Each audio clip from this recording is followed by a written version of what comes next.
Did you know most clothing brands don't need more ads or more content? They need a better weekly system. Seriously, I've audited hundreds of Shopify clothing stores, and 90% of the time, the problem isn't the product or isn't the ads or isn't the content that they're creating. It's the website, because the website only gets touched when something breaks. So today, I want to give you the exact weekly store optimization checklist where you can use this to grow your clothing brand. This is the weekly system behind consistent sales, higher conversion rates, and a store that feels alive instead of forgotten. So let's go over the refresh of the homepage merchandising, which is the first thing that people tend to gravitate towards, because I mean, this is home base. This is home base for a lot of brands, and your homepage is going to dictate whether you look like something is alive, is something that's changing, is something that feels new, or maybe you just look stagnant, or maybe it doesn't look like there's even people behind this brand, and that is a problem. So if it looks the same week over week, customers stop paying attention. So let's say you're running ads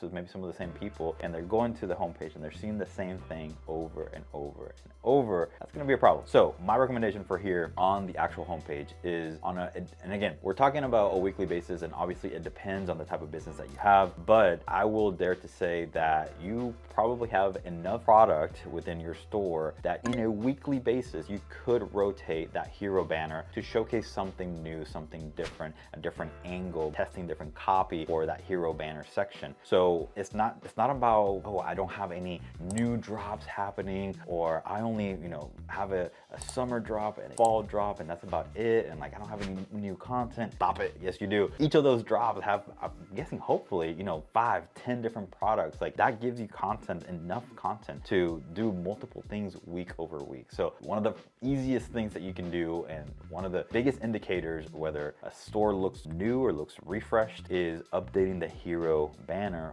or a featured collection. So we see things like Lululemon, Roark, Nike, they're constantly adjusting the homepage. If you go here, I mean, I would dare to say every other day there may be changing things on the hero banner. You don't have to necessarily go in that hard. And even as we're talking here on a weekly basis, like maybe you do it every 2 weeks, right? You're updating the hero banner, but that doesn't mean that you're not making any other changes. I think in a weekly basis, it's going to be important to make some tweaks, some adjustments on the overall homepage of your store. But to me, the hero banner is going to be the easiest place to make those changes. And that's why a lot of times Lululemon is doing a slider, and obviously I think that they have the opportunity to do a slider because they have so many products and so many verticals and so many things to offer that they may need that extra, slider option. But just a single static image, it's good because we want you to be updating that image on a weekly basis. Something else that you can do here within the homepage is a lot of times within the homepage, you'll see either new arrivals or you'll see bestsellers. So just making sure that these collections are rotating automatically. And if they're not, if you've created collections that you're actually curating, then make sure that you're actually updating these products here on the homepage. I think when it comes to the hero section, I just want to go back here to the hero section to give you some practical advice. Something that I've done in the past is a lot of these themes have the ability to do an image. So right here we have an image with text overlay, right? And just like a single static image that shows as our hero section. But right underneath I have a slideshow in here. And a lot of times these slideshows it's a pretty smart way of using this section, because you're using the slideshow section, but we're only using one slide at a time. And that allows you to, within this slideshow, have multiple slides already created. So you can start working on sort of like your next hero section for next week, but you can have it hidden. So at a glance, it just looks like it's just a static image, but in the back end, you're just working on all those slides, for the rest of the month, essentially. You can have them ready to go, just hidden with the eyeball. And once you're ready to swap it, you just hide the eyeball, make the other one live, and that gives you the ability to very quickly,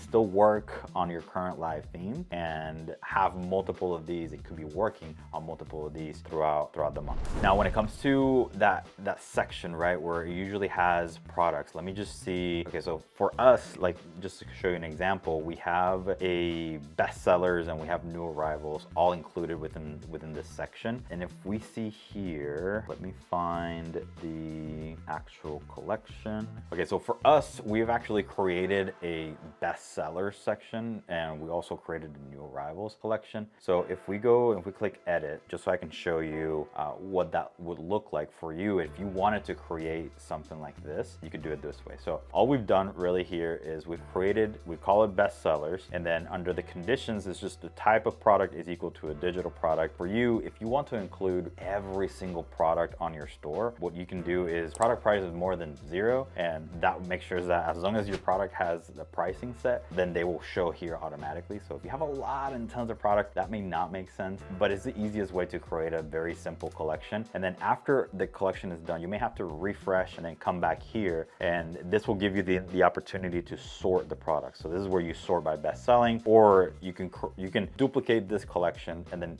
just change the sorting to newest, and that will give you a new arrivals collection. And these are going to be automated. So it's one of those things where you create this collection once, and these products will essentially update in the back end. Now, if you're not doing it this way, this is where this weekly checklist really comes into play, because these collections won't be, changed or manipulated by Shopify. It will be changed and manipulated by you. So depending on what's happening in culture, depending on what's happening in maybe some of your ads or maybe some of the content, you will have to swap things out and move things around within the homepage. Just you're showcasing some of your true bestsellers or maybe some of the trending products, right? You can do a combination because you'll have more granular control, a combination of trending versus actual bestsellers. We actually had a member on our program who she went viral on TikTok, and she manipulated and changed some of the best-selling and new arrival sections on the homepage to highlight some of the products from those viral videos. So if I'm in TikTok and I see this viral video, if I go to the homepage of her website, we will see those products highlighted there front and center. Some other tactical things that you can do here within the homepage is going to be adding like a trending this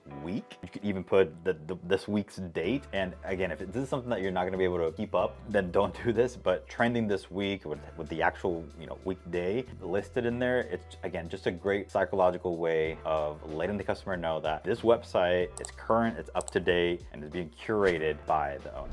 You could also switch things from, like, a lot of times you'll see the feature collection, again, change that to most added to cart, right? That's just a very easy way and tweak of some of the copy within your homepage. Another quick refresh that you can do on the homepage is upload 2 to 3 fresh lifestyle photos. So not necessarily new products, just new visuals. If you're already collecting emails through Judge Me, you can display this automatically through Judge Me, but my recommendation is always just grabbing those images, or if you get people tagging you on social media, grabbing those images, having a simple gallery on the homepage where you can change and swap out some of those images. We really want to keep the store looking active and curated like you see major brands doing. Hey, what's up? I'm Christian Pignon, one of the co-founders here at Fit Branding. We help clothing brands grow and scale online. And just this past year, we worked with over 300 of them. Now, if you're serious about leveling up your brand, make sure to like this video, hit subscribe, so you never miss a strategy video that could change your business. Okay, so we talked about homepage, changes that you can do on a weekly basis on your homepage. Now, number 2 is going to be reviewing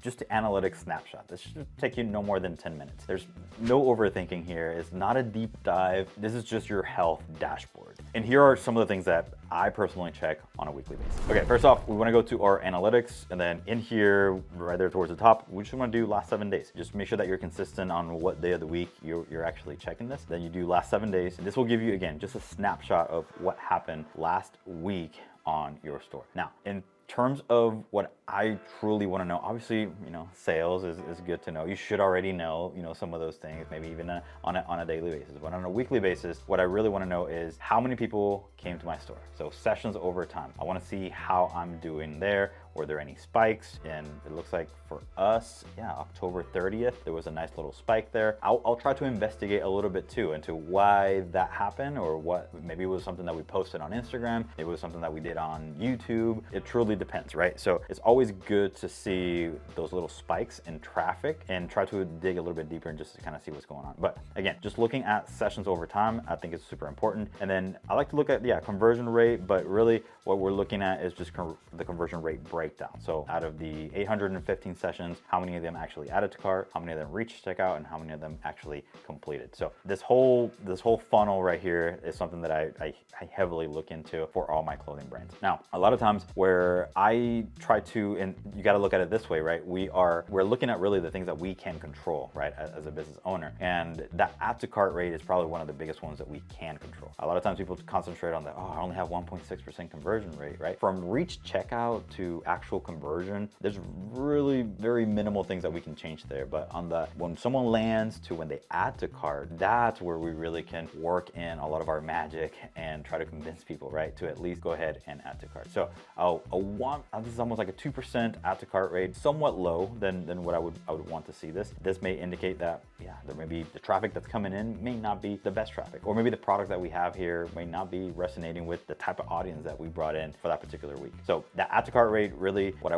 really want to see, it's a 3, 4, 5, 6% add to cart rate. That indicates that, yeah, the actual sessions, the people that came in that week were actually good, high intent customers. And just very quickly, as we kind of scroll down here, we can very clearly see number one place from those 815 people were from China. So it could be that maybe it was a bunch of bots. China, Singapore. So yeah, it may not be, you know, the best traffic just from looking at sessions by location. That's also something that I try to look into, sessions by location. The other thing is going to be landing pages. So where is it exactly that these customers have been landing on? So it looks like our homepage, our avatar clarity blueprint, and our offer optimizer GPT are some of our top most favorite. And it looks like, yeah, our contact page has been just 29% increase in visits to that page. And then after that, yeah, it's just looking at where is it that people are coming from, what location, what social media platform. This is the snapshot that I want to know, I want to understand, because we are creating content constantly, week in, week out. So we want to know how those people who are visiting our site, how they're actually using our store.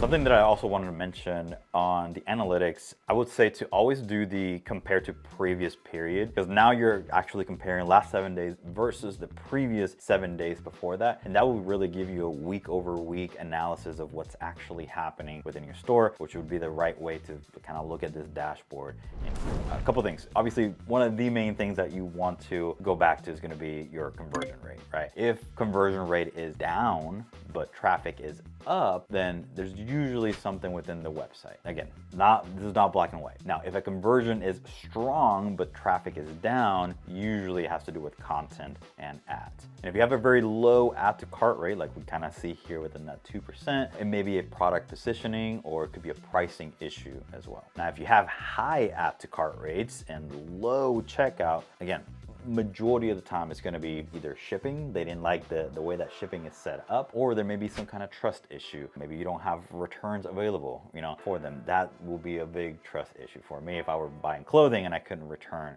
any other clothes that I buy. And if you have great conversion, let's say you have 5% conversion, but you have very low traffic, now it's time to push content, email, and more ads. What we want to do here really is spot any signals before they actually become problems. All right, so step 3 in this weekly checklist is to do a product page, a little deep dive. This should be about 10-15 minutes. You want to choose one winning product per week and upgrade that page. And what do you actually want to improve here? We want to add either UGC, new lifestyle photography. We can try to improve the product description, maybe add some additional benefits, maybe tweak some of the copy. If you don't have any size guides, make sure that you're adding those size guide blocks onto the product page. Testimonials, if you don't have any testimonials for that particular product specifically, my suggestion, if you already have Judge Me reviews, is go check to make sure that Judge Me is still sending out reviews. And if they're not, then go ahead and fix that issue. And it may be that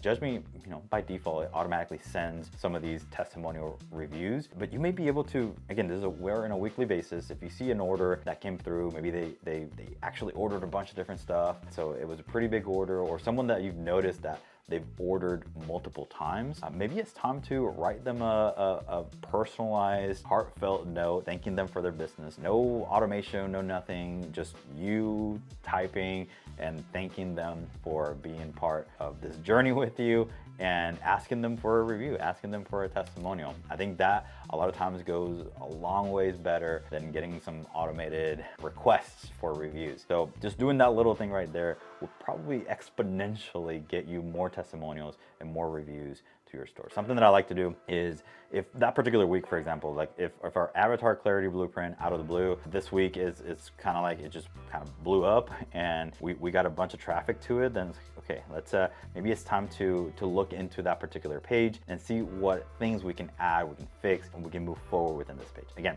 I tend to gravitate towards reviews and testimonials because that's usually the thing that we can add to that page, right, to try to make it better. Or it's more of the lifestyle type. And I know lifestyle can be, you know, a little bit harder to get, and that's where these weekly couple emails, 2-3 emails to some of your maybe best customers or most loyal customers, to ask them for a review or ask them for a picture or ask them for a video will definitely make their day. And you've probably maybe seen some of these videos, right, where the owner is just calling up the customer. That could also be another way. Like, you could just call them up. A lot of times you get phone number data in here and just ask them, like, how's it going? You know, how's the product? Is everything holding up? I see that you've been ordering, you know, like crazy from us. Like, that's amazing, right? And you can reward them. You can give them a special discount just for being amazing to you. And this is something that I highly recommend doing. Now, if you see that, again, that product page is going crazy, my suggestion would be, like, let's go visit it. Let's go check out what else can we do within this particular product. And again, to me, reviews and new imagery, it's kind of like the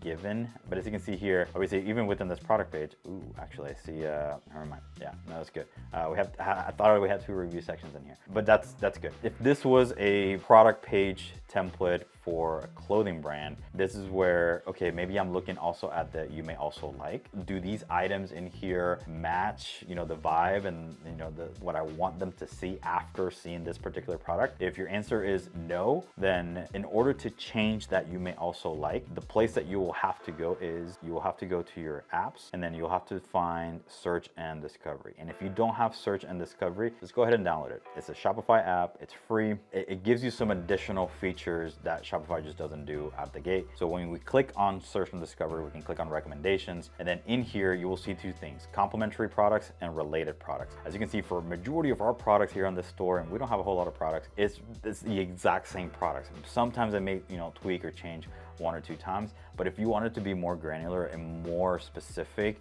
and actually choose and handpick different things than what Shopify automatically recommends, then you can actually click on one of these products, and you can, under related products, you can see everything is auto-generated, but you can browse your own product store and say, okay, I want this product to actually show first, and then after that, then you can show me all the auto-generated ones. But at least now you're being a little bit more intentional about the way that the customer may navigate through your store, because this product page, again, it was a high visited page this last week, and I want to make sure that I'm doing everything that I can in my power to make this. You just know that all these little tweaks, and when it comes to clothing, like, there's also just other details that you can add to the product page. So it may be that this product page was, you know, super popular. Okay, can you within that week grab a model, take pictures of this product, and refresh the pictures and the images, and then also add, you know, all the information about that particular model and what they're wearing, all these little details. And if you take it week by week, just kind of handling some of the most visited products on your store, this will compound into massive gains over time. Now, real quick, if you run a clothing brand and you want help dialing in your strategy to grow online, we offer a free 45-minute strategy session to map it all out with you. Spots are limited, so you can lock in a time, link in the description. Now, the next thing that I want you to do on a weekly basis is a mobile store walkthrough. This should be like a quick 5-minute thing. This more than likely won't change a lot from week to week, but if you're testing different apps, if you're trying different things, if you're changing, making updates on your website, then this is going to be very important. About 70 to 80% of clothing stores' traffic come from mobile. So what is it exactly that you need to check? It's going to be, and I will say this because a lot of times we tend to check mobile within a desktop computer on Shopify, and we go to the preview modal. But what I recommend is actually getting your phone and opening up your actual store on Chrome and doing it on Safari. Go to the homepage and then walk through the whole process. You will more than likely find things that may not be working exactly like you want them to. From doing these these little audits of it going in on mobile, I've seen things where, and this is the other thing, do it with one hand, just with your thumb, and see how easy it is to actually navigate through your store with just that one thumb. You will see that you will probably want to make some changes, right? So one of the biggest things when it comes to mobile is really going to be the additional pop-ups or additional apps that are floating around, usually towards the bottom of the page. My recommendation is just to look and see if you can close majority of them, and a lot of times you can. So you'll think like something like Klaviyo. When you see a pop-up with Klaviyo, you close it. A lot of times it goes into the corner. I think they call it a teaser, right? But that teaser, the ability for me to, as a consumer, actually close it and get it out of the way, that's a huge plus. So if you don't have that, that's something that I would highly recommend doing. A lot of times when you do loyalty programs or a instant chat within your site, these are all bubbles that are floating at the bottom of your store. And what I want you to do is I want you to test this on your phone, Chrome and Safari as the two main browsers, and actually navigate through. See if you can click on the checkout button. Make sure that when you open up your cart, you don't see those options floating on top of my checkout. Once I open my cart on mobile, I want that cart to be at the top of anything else on that store. So if you do have some things that are still kind of floating around, either try to fix them or reach out to the developers to make sure that those elements go behind your actual cart. Something else when it comes to mobile is just checking if the text is readable without zoom. Checking descriptions of products. So maybe that last week you added a bunch of new products and maybe you went a little bit longer on the descriptions, right, for some of your products. See how long that scroll is for some of those new products. Checking those new products on mobile is going to be very, very important. Now with this mobile store walkthrough, you may feel like on a weekly basis, may be a little bit repetitive, but it's super important. I mean, majority of your traffic are coming through mobile, and it's important to get in the head of your customers and see how they're navigating, see any other opportunities, looking at it with a just fresh pair of eyes, also doing it in different scenarios, right? Maybe you're at home on the couch, maybe you're on the bus, right? Like try going through your phone, going through that mobile experience in different scenarios, and you will see that things are going to look different to you every single time, and you may come up with different ideas every single time. So that's why important to come back to your website on a weekly basis. All right, and the last thing that I want you to check on a weekly basis is going to be Microsoft Clarity. Unlike Shopify Analytics, Clarity gives you some additional information about your store and how it's working. If you don't have Microsoft Clarity installed, just search here at the very top, Microsoft Clarity. There is an official app now with Clarity, so it just takes a couple of minutes to set up. And once you do, you will get this new dashboard. It's like an analytic dashboard, but it gives you slightly different data than what Shopify does. And what you really want to do here is, again, just change it to last 7 days, and we'll click apply. And this will give us the data for the last 7 days. As you can see, out of the 800, about 278 bot sessions that have been excluded. So that's a nice little added benefit to using Microsoft Clarity, is that it actually splits off what they think it's actual bot traffic based on how the bot is either navigating your website or clicking through around on your site, and actual sessions for your store. Now, something else that I like to look into on this Clarity data is going to be user intent. I love to know whether the traffic coming into my store is new traffic or is returning traffic. And a lot of times, even if they're new traffic, is knowing whether they were actually interested in some of my products. This will give me a good breakdown of how that's happening. So right now, a lot of the traffic really is low intent. So they're not doing a whole bunch once they actually land on my site. At about 60% of people are low intent customers. So maybe they were looking around, not maybe looking at my actual products or even adding to cart. The beauty about any of this data here within Clarity is that if you see something that looks interesting or piques your interest into, that's completely different. Maybe the following week, low intent goes down to 10%. Then it's like, okay, let me look at some of those videos. Anytime that you see that little video icon right there, you can click on that and you'll be able to automatically see all the videos that are medium intent within the last 7 days. So, and you'll see those parameters added here towards the top, and we'll see that with these insights. So I'll kind of show you how that looks.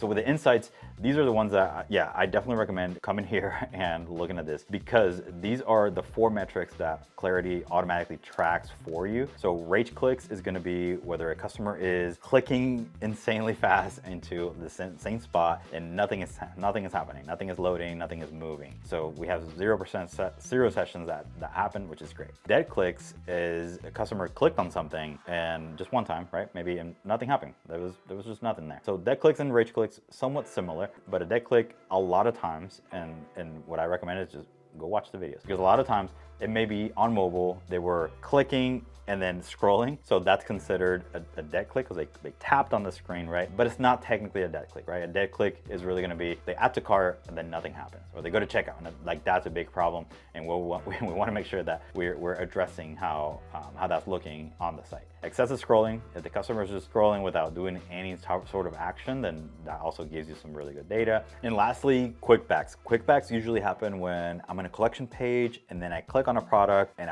that page loads, but then I quickly go back to that particular collection page. So the important thing to note here is that, again, with that camera icon, for these dead clicks, we can click on that camera icon and this will take us to recordings. And then as you can see here towards the top, we have last 7 days and now we have dead clicks, yes.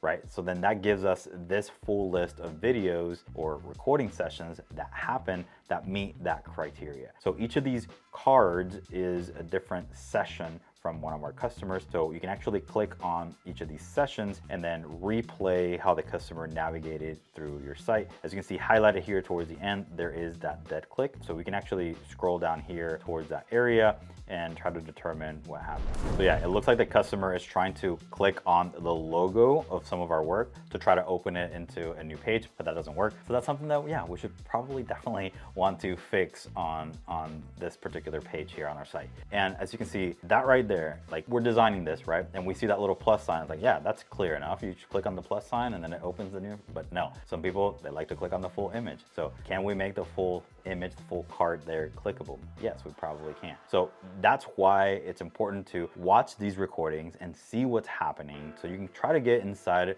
of the head of your customer and try to make changes and tweak and adjustments to accommodate for how they're actually navigating, because everyone's going to have different ways of navigating to your store, and it's good to look into this and see and have a deeper dive into exactly what's happening. Something else that I like to also see and hear, and we haven't talked about speed and performance, but Clarity does a pretty good job of letting us know, just a pretty good summary of what's happening. What I'll say here too is like, I just went back to dashboards, and as you can see, some of the data looks a little bit different, and that's because we still have that dead clicks marked as yes as part of like this grouping of data. So just make sure that you're closing out on some of that data. So now we just have a very clean last 7 days. Now we can kind of see a little bit different on the performance score there. But this is going to be also, again, just important to look into, right? This will, to me, one of my favorite things to look is the URL performance, because Shopify by default, they do give you a breakdown of how your store is doing, but it's a breakdown of a summary of every single page throughout that time.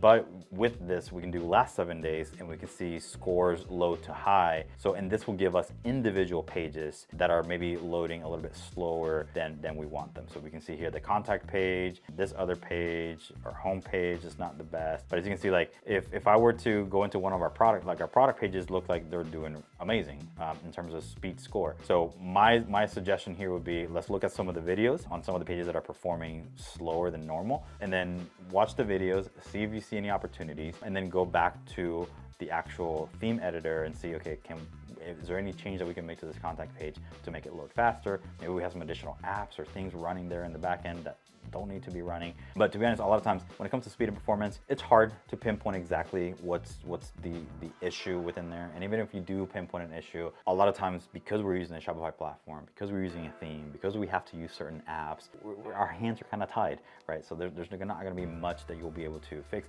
but it's important to know what pages may be causing some of the issues for your brand.